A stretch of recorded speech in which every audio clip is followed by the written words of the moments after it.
विद्यार्थियों, सुहाना free classes में आप सभी का बहुत बहुत स्वागत है। गुड मॉर्निंग आप सभी को। देखिए, मैंने जैसे कहा था कि हमने आधुनिक एकदम समाप्त कर दिया आधुनिक कलाकारों को टॉपिक। तो अभी हमारा जो है मुग़ल वाला पढ़ा रहे थे, तो उसमें अकबर तक हमने पूरा किया था। ठीक है, आप लोगों ने देखा था। जो हमारे पुराने सब्सक्राइबर हैं, न्यू वाले जो हैं, वो भी पीछे हमारा वीडियो देख लेंगे, क्योंकि हमने और भी चीज़ें पढ़ाई हैं पीछे तो रीता प्रताप से। तो यहाँ जो है अकबर तक हमने पूरा डिटेल पढ़ाया इनको। तब हमने एक दिन कहा था आपसे कि हम इसको अब जहांगीर को शुरू करेंगे। ठीक है, जहांगीर 2 दिन चलेगा, क्योंकि रीता प्रताप में बहुत डीप हर चीज़ बताई जाती है, बहुत लंबा रहता है हर टॉपिक। तो ज़्यादा लंबा वीडियो होगा तो आप लोग भी देखने में समय ज़्यादा होगा और चीज़ें समझ में नहीं आती हैं, और फिर वहाँ बोरियत होने लगती है कोई चीज़ जब लंबा टॉपिक हो जाता है। तो 2 दिन हम इसको पढ़ाएंगे, एक दिन आधा फिर एक दिन आधा, चीज़ों को बांट के। ठीक है, तो ये हमने इनकी पिक्चर लगा दी। क्यों लगाए? देखिए, जो आभा मंडल और हाथ में ग्लोब लिए हैं, ये आपके जहांगीर हैं। इनका पिक्चर देखिए यहाँ लगा हुआ है। तो ये कौन से हैं? जहांगीर आपके हैं। ठीक है, जहांगीर का हमने निकाला है इसमें पिक्चर, और आपको हमने यहीं पे लगाया हुआ है। तो जहांगीर क्या थे? प्रकृति प्रेमी थे, और ज़्यादा ये चित्रकला में इनका जो है स्वर्णकाल कहा जाता है। सारी इनकी अभी डिटेल आप देखिए इनमें क्या क्या है। जहांगीर 1605 और 1627, कितना 1605 से इनका आता है तो 1627 तक था। ठीक है, इतने तक इनका कार्यकाल है। 5 और 27 देखिए, अकबर ने मुग़ल चित्रकला का जिस संस्थापन बीजारोपण किया था, वह जहांगीर के काल में पूर्ण यौवन पर गुणित होने लगा, दुगना बढ़ने लगा, दुगुणित होने लगा ना। तो देखिए, प्रारंभ में 5 वर्षों तक उसके राजकाल में अकबर की चलाई गई धारा ही बलवती रही। 5 वर्ष तक जो अकबर के समय चल रही थी, उसका पुत्र था तो वही ही चल रही थी। परंतु इसके पश्चात ईरानी वाले प्रभाव पुनः प्रबल हुए हैं यहाँ पे। 1605 में जहांगीर ने मुग़ल साम्राज्य की बागडोर संभाली। 1605 से है ना 27 तक, तो इन्होंने बागडोर इसको संभाली थी। तो यहीं से देखिए अकबर की सभी मान्यताओं परंपराओं को आगे बढ़ाया। मुग़ल चित्रकला का इतिहास जहांगीर के काल का स्वर्ण युग, ये आपके प्रश्न बनेगा, बहुत इम्पोर्टेंट। देखिए, फिर आगे जहांगीर स्वयं सर्वगुण संपन्न उच्च कोटि का कला पारखी चित्रकार, उदार प्रेमी लेखक और कौन योग्य न्यायप्रिय शासक और प्रकृति सौंदर्य का उपासक बादशाह था। ठीक है, यूँ भी जहांगीर को चित्रकला के प्रति अटूट प्रेम और लगन प्रत्येक गुण से ही प्राप्त हुए थे। उनकी माँ हिंदू थी। क्यों? जोधाबाई जो थी इनकी अकबर की पत्नी, वो क्या थी? हिंदू ही थी। तो उसी का पुत्र है। बचपन से उनका नाम क्या था? सलीम था, इसीलिए रखा गया, क्योंकि उनका जन्म महान मुसलमान संत सूफी संत की आशीर्वाद से हुआ था। इन्हीं के आशीर्वाद से जब वहाँ दरगाह में गए थे तो उन्होंने आशीर्वाद दिया था, तो ऐसे तभी उनके नाम से क्या सलीम रखा गया उनका नाम, क्योंकि संत फतेहपुर सीकरी रहता था। इसीलिए अकबर ने फतेहपुर सीकरी को अपनी राजधानी बनाया। किसको? यहीं जो संत रहते थे, इसीलिए फतेहपुर सीकरी को अकबर ने अपनी राजधानी बनाया। प्रसिद्ध कला समीक्षक श्री रायकृष्ण दास ने जहांगीर के विषय में स्वयं लिखा है। इन्होंने लिखा है, रायकृष्ण दास ने, कि जहांगीर बड़ा ही सदस्य सुरुचि संपन्न पहले दर्जे का चित्र प्रेमी था। प्रकृति सौंदर्य उपासक, वृक्ष खग मृग विज्ञानी, संग्रहकर्ता, विशद वर्णनकार और सबसे अधिक जिज्ञासु, निसर्ग निरीक्षक और प्रज्ञावादी था। तो ये सारी गुण तो इसमें थे ही, जिस बात की उसकी बुद्धि गवारा नहीं करती थी। जैसे कोई चीज़ उसकी नहीं करने का मन करता था उसकी बुद्धि, तो उसे पास भटकने भी नहीं देता था।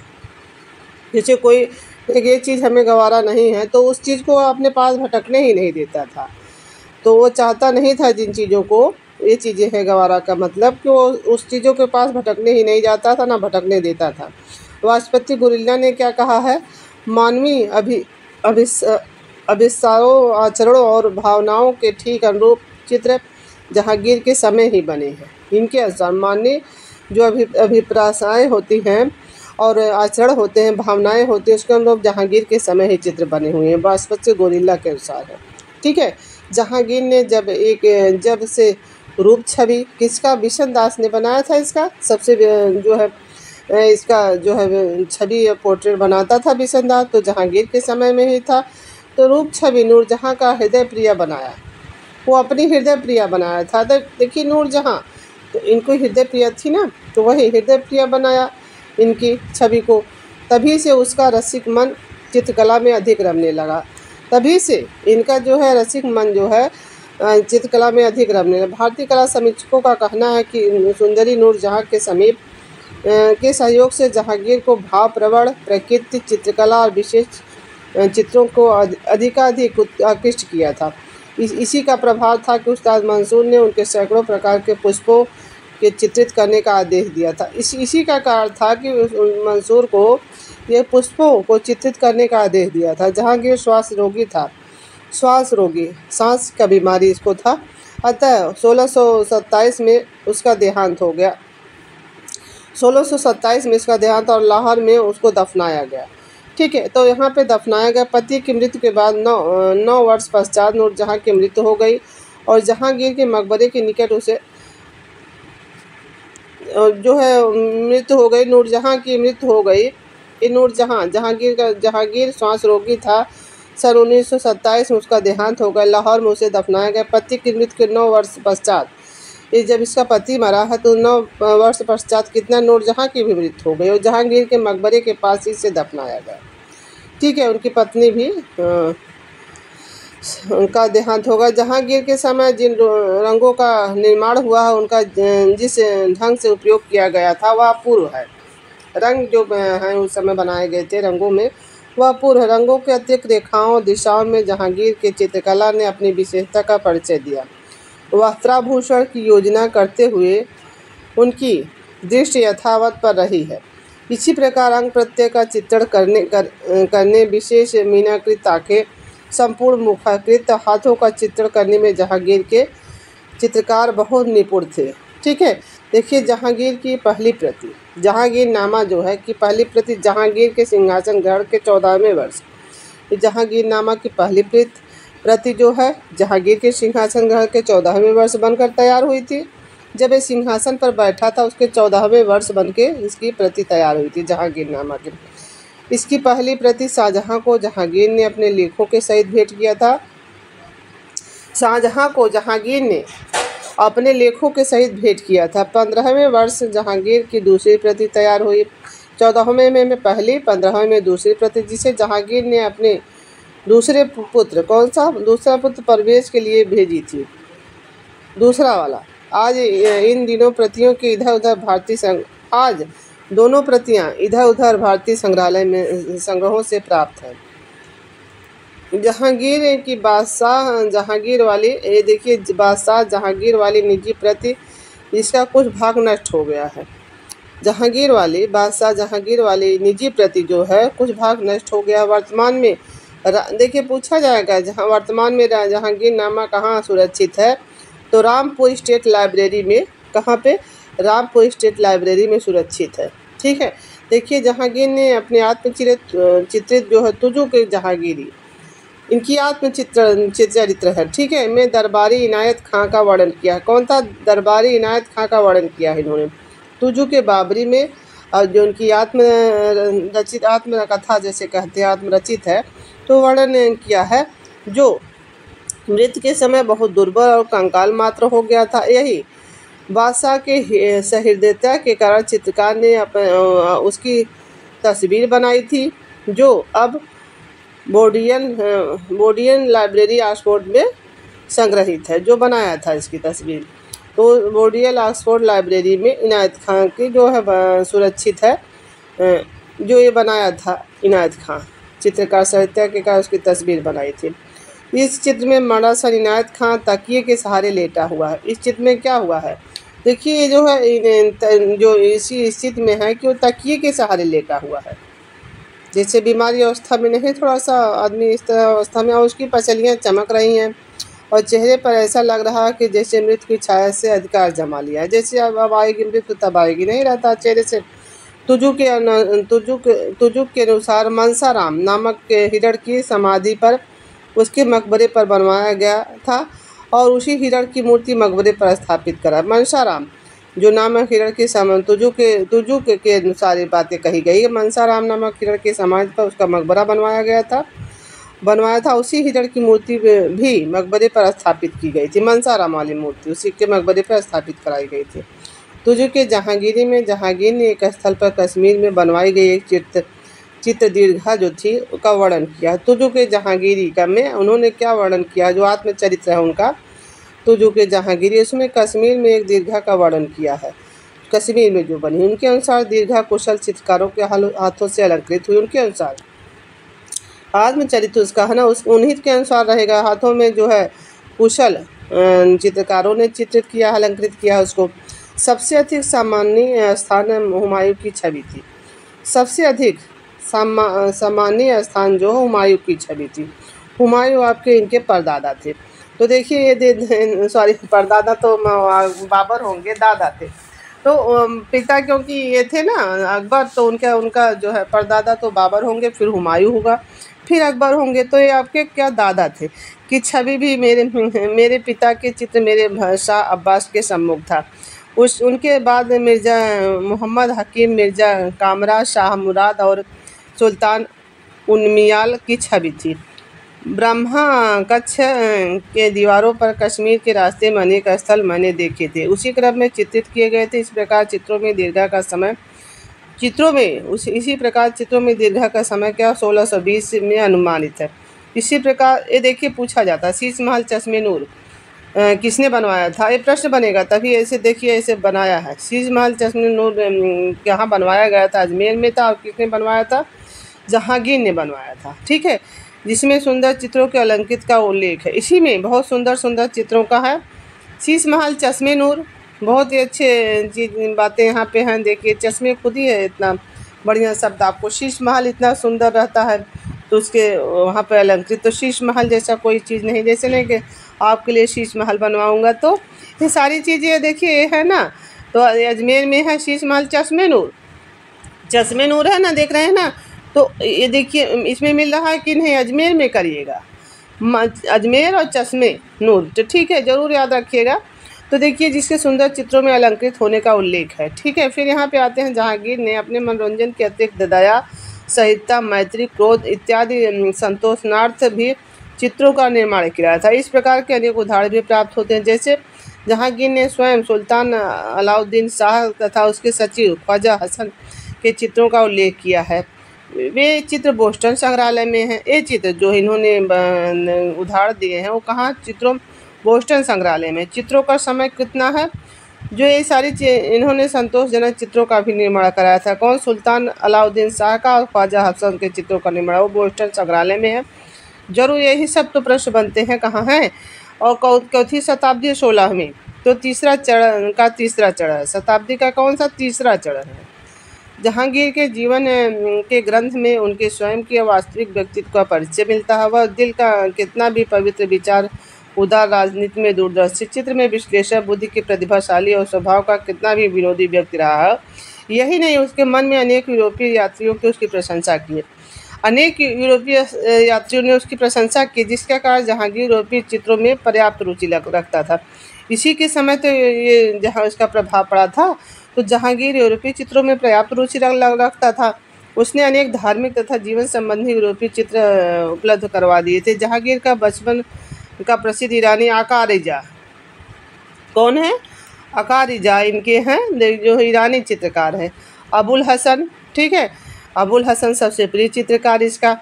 और ख्वाजा अफजुल समद जो पशु चित्रण करता था। ये आपके हुमायूं के से आया अकबर, अकबर से आया जहांगीर। ये देखिए हाँ हुमायूं के समय भी था। मीर सैयद अली, और मीर सैयद अली को ही हुमायूं ले आया था वहाँ से। फिर ये अपने इनके पिता के यहाँ रहे, अकबर के यहाँ। फिर इनके पुत्र शरीफ के सहपाठी भी थे, क्योंकि यहाँ ख्वाजा समूल के पुत्र ये जो प्रसिद्ध मुसव्विर अब्दुल समद के साथ भी था। प्रसिद्ध मुसव्विर ख्वाजा अब्दुल समद के पुत्र शरीफ का सहपाठी भी था। इसका पुत्र जो था शरीफ का सहपाठी भी था जहांगीर। चित्रकला अब आ गए हम, जहांगीर कालीन चित्रकला यहाँ पे आ गए हम। इस समय इस संबंध में इनकी चित्रकला का बता रहा, अलग अलग टॉपिक यहाँ पे है। इस संबंध में इंग्लैंड के अंग्रेज राजदूत सर थॉमस रो, कौन है इंग्लैंड के राजदूत सर थॉमस रो, ने अपने यात्रा वृत्तांत में लिखा है कि एक बार जहांगीर ने दरबार में गया था। ये लिखा है कि एक बार वह जहांगीर के दरबार में गया था, जहां उसने जहांगीर को देने के लिए पाश्चात्य चित्र दिखाए, देने के लिए, ठीक है। फिर देख लिए जिसमें से एक जहांगीर ने को बहुत पसंद आया और उन्होंने उसे एक रात के लिए ले लिया। दूसरे दिन सम्राट जहांगीर ने सर थॉमस रो को सम्मुख चित्र को 5 छवियां प्रस्तुत कर दी। एक रात के ले लिया था और दूसरे दिन 5 प्रतियां उसकी प्रस्तुत कर दी और कहा कि अपनी चित्राकृति छाट लीजिए। फिर क्या कहा, अब बताइए, उसी में से 5 में से कहा अपनी कृति को छाट लीजिए। प्रतिकृतियाँ इतनी समान थी कि रो को पहचानना कठिन हो गया कि उसने कौन सी मूल तस्वीर है। तो इतना अच्छा है 5 छवियाँ बना दिया ऐसा कि उसमें से रख दिया कि आप अपनी प्रति छाट लीजिए। तो इतना समान दिख रहा था कुछ उसमें भ्रम, जैसे रो को पहचानना कठिन हो गया उसमें कौन सी उसकी प्रति है। इस सब को देखकर सम्राट ने कहा कि हम चित्रकला में उतने कमज़ोर नहीं, ठीक है। तो इन्होंने क्या कहा, हम चित्रकला में उतने कमज़ोर नहीं, अतः मुग़ल चित्रकारों को पाश्चात्य चित्रों की अनुकृतियाँ तैयार करने की अपूर्व कौशल प्राप्त था। तो इसीलिए तो इन्होंने कहा कि हम लोग ऐसे शब्द बोले हैं इन्होंने। तो देखिए कितना अच्छा शब्द इन्होंने बोला है और अच्छा लगा इनका चीज़ें। और फिर देखिए यहाँ पे जहांगीर ने चित्रों में पारखी होने की कथा स्वयं जहांगीरनामा में लिखी है, अपने जहांगीर आत्मचरित में लिखी है, जो इस प्रकार है। मेरे चित्रों के प्रति रुचि पहचान यहाँ तक बढ़ गई थी कि प्राचीन तथा नए उस्तादों में जिस किसी का काम मेरे सामने आता था उसका नाम सुने बिना ही झट से उसे पहचान लेता था कि वह अमुक उस्ताद ने बनाया है। इतना पारखी था, समझ रहे हैं, चीज़ें देख रहे, पारखी था, तभी तो उसके चित्रों को देखकर झट से पहचान लेता था कि अमुक उस्ताद ने बनाया है। यदि एक चित्र में कई चेहरों को और चेहरा अलग अलग चित्रकार को बनाया था, ये भी देख लेता था कौन के एक चित्र में कितने लोगों ने बनाया है, तो भी मैं जान सकता हूँ कि कौन सा चेहरा किसने बनाया है। और यदि किसी चेहरे में आँख हो किसी और की, भवें किसी और के, तो भी वह पहचान लेता था। एक चित्र अगर कई लोगों ने बनाया तो सारे क्या उसने बनाया। जहांगीर ने स्वयं कथन एक सम्राट के लिए महत्वपूर्ण है कि इससे यह स्पष्ट होता है कि जहांगीर अपने चित्रों में चित्रकारों के कार्यों के प्रतिदिन देखा परखा करता था अपने कलाकारों को। कहा जाता है कि जहांगीर यदि किसी कलाकार के कार्य को एक बार देख लेता था, उसकी आँख इतनी तेज थी कि किसी एक चित्र में विभिन्न कलाकारी योगदान को भी अलग अलग की खूबियों को गलतियों को दूर से ही सुझाव देने की क्षमता रखता था। दूर से ही वो बता देता था कि इसमें ये गलतियाँ हैं। जहांगीर के काल में ईरानी जाति के लोगों के संतों के प्रमुख रूप से चित्रित किया गया। जहांगीर का दरबार नामक चित्र सम्राट व्यक्तियों का मूल पदाधिकारियों के मध्य पादरी का चित्र हो। जहांगीर के युग की पुस्तकें स्फुट चित्र बांकीपुरी पटना और रांगपुर संग्रहालयों में है, जो इनकी पुस्तकें थी। अपितु यूरोपीय अमेरिका के बड़े बड़े संग्रहालयों एवं व्यक्तिगत संग्रहों में भी पर्याप्त रूप से सुरक्षित है इनकी पुस्तकें। जहांगीर की कला की प्रमुख विशेषता यह है कि वह ईरानी प्रभाव से मुक्त थी। क्या थे? ईरानी प्रभाव से मुक्त थी और जहांगीर के मनोवृत्ति के अनुसार चित्रकारों ने अपनी शैली का परिवर्तन कर लिया था। अब देखिए इनके प्रकृति के प्रति क्या कार्य, यही देख के इसके बाद हम अगली क्लास में इनका करेंगे। देखिए पशु पक्षी के प्रकृति। जहांगीर के चित्रों में अच्छे एल्बम ग्रंथ तैयार करने की अद्भुत विशेषण था। कला का इतना शौकीन था, वह सुलिपि और पोथियों के सम्मुख आती थी तो वह आगे दस्तखत कर लेता था। क्या कर लेता था? उन पर अपने सामने दस्तखत पर पशु पक्षी प्रकृति आखेट विषयक चित्रों पर बड़ी बड़ी रकम खर्च कर उन्हें एक एल्बम में नत्थी करवा लेता था। तो यही सबसे तो ज़्यादा वहाँ बनने शुरू हुए थे अकबर के समय, लेकिन सबसे बढ़िया यहीं पे तो चित्र बने थे वाले। देखिए छवि चित्र तो जहांगीर के कला के वही छवि चित्र वो बनवाना शुरू किया था अकबर, लेकिन सबसे उत्कर्ष यहीं पे हुआ था। कोमल जो है स्वभाव के कारण उसके दरबार में हिंदू मुस्लिम चित्रकारों एवं कदर घुल मिल गए थे। इस कदर घुल मिल गए थे कि क्या हुआ था कि हिंदू चित्रकारों की रेखाएं तैयार की और मुसलमान चित्रकारों ने रंग भरे। कि अगर हिंदू ने रेखाएं तैयार की तो मुसलमानों ने उस पर रंग भरे थे। जहांगीर के प्रकृति प्रेम इस बात का ये होता है कि उसने अपना मकबरा खुले बनवाने का पेशकश की थी। प्रकृति के प्रति उनके इतना प्रेम था कि मकबरा को खुला बनवाने की पेशकश की थी इन्होंने, जिसमें ओस व वर्षा की बूंदें ठंडी हवा और संगमरमरी बदन को हमेशा के लिए स्पर्श करती रहे। इसको खुला छुड़वाया था ताकि वहाँ उसकी बूंदें उसको स्पर्श करे और ठंडी हवाएं। जहांगीर जानवरों के प्रति भी दयालु था, प्रकृति प्रेमी था, तो सारे उसी में आते। एक प्रकार से एक हाथी को तालाब में ठंडे पानी से कपकपी को देखा तो उसने दरबारियों को हुक्म दिया तालाब का पानी गर्म करे ताकि हाथी जल क्रीड़ा का आनंद ले सके। तो इतना ज़्यादा इन्होंने वहाँ पे कार्य किया है। अब देखिए यहाँ पे आ गए व्यक्ति चित्र। ठीक है, व्यक्ति चित्र पढ़ने के बाद जहांगीर न केवल अपने दरबार के कुलीन पुरुषों के व्यक्ति चित्र बनवाए, कुलीन बल्कि संवेदविद और उज्जीवक शासकों, राजकुमारों, सुलिपिकारों, दस्तकारों और गायकों और ये शिल्पकारों, व्यवसायी वर्ग के साधारण व्यक्तियों के भी छवि बनाए। सबके बनवाए थे। इतना जो था काफ़ी संख्या में तैरवा। इस प्रकार व्यक्ति चित्र तो इनका मेन है। तो पांडुलिपियों इस प्रकार जहांगीर काल में पांडुलिपियों की तुलना व्यक्ति चित्र का अधिक बल दिया जाना स्पष्ट परिलक्षित होता है। तो यही हमारा टॉपिक समाप्त होता। अगली क्लास में अगले दिन इसके दूसरे दिन मैं और करवाऊँगी। देखिए यहाँ पे काफ़ी लंबा है, अभी कम से कम बहुत लंबा वीडियो है और काफ़ी समय हो जाएगा आपका। तो अगले क्लास में हम इसको करते हैं। धन्यवाद आप सभी का। तो आप लोग देख ही रहे हैं कि ज़्यादा लंबा होने से क्या, अभी अबू हसन की पूरी व्याख्या होगी तो बहुत से व्यक्ति चित्र हमने करवा दिया है। कल का हमारा यहाँ जहांगीर काल के चित्रकार और उनकी स्थिति होगी। ठीक है, ये वाला टॉपिक हम कल करवाएंगे, पूरा समाप्त हो जाएगा कल वाले में। तो धन्यवाद आप सभी का। इसको वीडियो को देखिएगा क्योंकि आप लोग खुद ही देख रहे हैं यहाँ से इतना अच्छा इनका हर चीज़ें स्पष्ट होगा तो आपको ऑनलाइन में सुविधा मिलेगी। थैंक यू सभी को। और सभी लोग हमारे वीडियो को लाइक भी कर दीजिएगा, सब्सक्राइब जो नहीं किए उसको कर लीजिएगा, बेल आइकन ज़रूर दबाइएगा। देखिए आप लोग जो हमसे जुड़े हैं तो हर चीज़ जानते हैं। 11:30 बजे हमारी यूथ की क्लास, 9 बजे प्रैक्टिस सेट हमने 5 प्रैक्टिस सेट हमने मंगवाए हैं। ठीक है, 5 में 2 राकेश गोस्वामी के, 1 राशि रस्तोगी के हैं। ठीक है, राशि रस्तोगी, 2 राकेश गोस्वामी की न्यू 23-24 एडिशन मंगवाया है, पहला दूसरा प्रैक्टिस सेट। ठीक है, 2324 का है न्यू वाला, वो हम रात में करवा रहे हैं। और एक हमने TGT, हमने जैसे आपसे कहा था TGT प्लस PGT हम मंगवाएंगे। क्या शॉर्ट पेपर मंगवाया हमने शिल्पी का। ठीक है, इसको हम पूरा TGT और PGT का जितना शॉर्ट पेपर हो भी आप लोग करवाएंगे। आप लोग हमारे ज़रूर क्लास से जुड़िए और आप इसका लाभ उठाइए क्योंकि यही प्रैक्टिस सेट, यही आपका रिवीजन ही आपकी परीक्षा में काम आएगा। धन्यवाद आप सभी का। तो आप लोग जितने भी लोग इसको देखिएगा और क्लास में ज़रूर जुड़िएगा। Thank you.